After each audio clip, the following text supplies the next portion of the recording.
first and foremost step for any student who feels that their concepts are weak is to strengthen your concepts.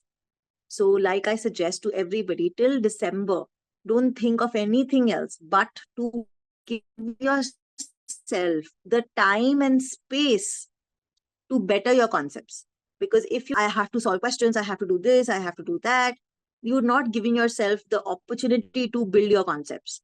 Okay, so give yourself the time till December to, let's say if your concepts are weak, then just pick up a book of, you are saying all subjects are weak, maths is weak, so just pick up a maths book. So I always tell them that I did my class 12, I'm from CBSE board, I did my class 12 doing just the solved examples of R.S. Agarwal, and I scored a 96 in maths in CBSE board. Just the solved examples. So you can also do that, right? Just open a book, open matrices and determinants, or open whatever topic we are doing in class. If you can follow what's happening in the class, very nice. If you think you can't, just open a book and just solve examples. If you do, you will have to do the entire topic, right?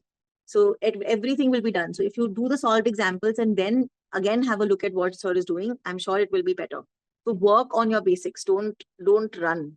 Just go slow. Let's just focus on doing our basics well. अपने basics को अच्छा करो. एक एक topic जैसे पढ़ो, थोड़ा थोड़ा मतलब फुल फोकस से एक टॉपिक को पढ़ो ताकि एक टॉपिक अच्छे से हो पाए. एंड दिसंबर तक टॉपिक वाइज धीरे धीरे ही करना है हमें. दिसंबर नवंबर जो भी धीरे धीरे टॉपिक वाइज करके, एंड एक टॉपिक में बेसिक्स पे ध्यान दे. सिर्फ बेसिक्स पे ध्यान दो. कुछ भी एप्लीकेशन हाई लेवल का सोचो ही मत, क्योंकि सबसे पहले तो कॉन्फिडेंस चाहिए बेसिक्स का ही. थोड़े क्वेश्चन सॉल्व होंगे, कोई भी एक पेपर लगेगा कि हाँ ये थोड़ा थोड़ा आ रहा है, तो क्या होगा कि जब बेसिक्स पे ध्यान दोगे ना, तब बाद में ISI का भी पेपर खोलोगे ना, तो लगेगा अच्छा 50% तो मैं कर पा रहा हूँ. उसके बाद हिम्मत आएगी कि चलो अब बाकी 50% पे मेहनत करते हैं. जब बेसिक्स वाला 50% ही नहीं कर पाओगे तो आगे एप्लीकेशन वाला 50% का तो होप ही नहीं है ना हमारे पास. तो पहले बेसिक्स जो है उसको अपना करो, उसी पे ध्यान दो. किसी भी चीज के बारे में मत सोचो, सिर्फ ये सोचो कि मुझे कॉन्सेप्ट पढ़ना है. एग्जाम होगा, जब होगा तब देखेंगे. अभी मुझे कॉन्सेप्ट समझना है कि बोल क्या रहा है.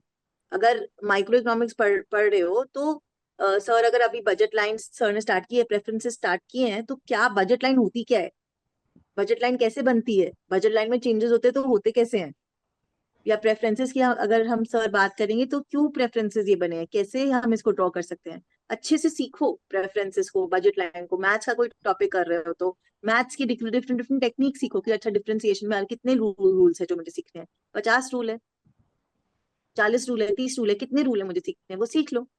So work on your basics, work on doing one topic, each topic well as it is happening in class. Like I suggested to someone else also. अगर नहीं समझ में आ रहा है या लग रहा है कि मुझे और धीरे करना है, तो एक बुक देखो. आजकल के बच्चे इतना बुक्स नहीं पढ़ते हैं. आप लोग इतना use to, I don't know कितना यूज टू बुक्स पढ़ने का, बट मैं तो, मुझे कुछ पढ़ना होता है तो मैं बुक उठाती हूँ. बुक उठाओ, उस चैप्टर को एक बार 2 बार पढ़ो, जरूर वो टॉपिक समझ में आए. कौन सी बुक आपको पसंद है, कौन सी बुक पढ़ के समझ में आती है चीजें, उस पे फोकस करो. ऑथर सभी ये इंटरनेशनल ऑथर्स है, सब बहुत अच्छे से सबने बुक्स लिखी है.